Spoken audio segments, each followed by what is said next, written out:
Quand Francis Huster m'a raconté la vie d'Horowitz, je me suis tout de suite penché sur son destin.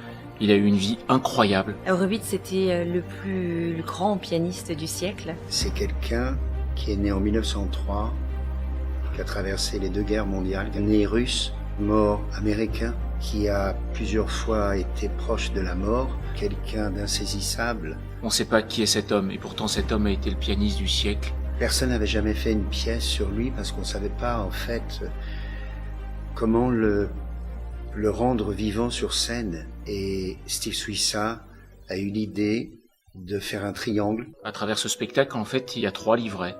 Il y a celui qui se fait en images, il y a celui qui se fait dans les mots et l'émotion, il y a celui qui se fait dans la musique. La musique, donc Claire-Marie Leguet qui est une virtuose. J'incarne l'âme d'Horowitz, j'incarne la douleur dans sa vie, j'incarne plusieurs personnages, sa mère, sa fille. Elle interprète les morceaux qui sont les plus vibrants dans la vie d'Horowitz. Les œuvres qui sont jouées pendant cette pièce sont des œuvres qui ont toutes été jouées par Horowitz, qui était même parmi ses œuvres fétiches. Le deuxième point du triangle de Steve Suissa, c'est la parole. Le dialogue entre la musique et le texte sont portés par la présence de Francis Huster, qui a écrit ce texte et qui le dit avec une sincérité et une profondeur tout à fait extraordinaire. Il a fallu écrire un texte qui ressemble à Horowitz.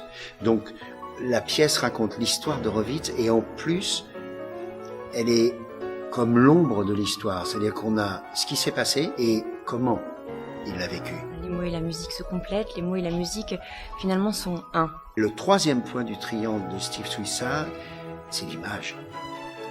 C'est la caméra. Elle remet tout ce spectacle dans sa modernité. C'est-à-dire qu'on se dit, il est toujours vivant.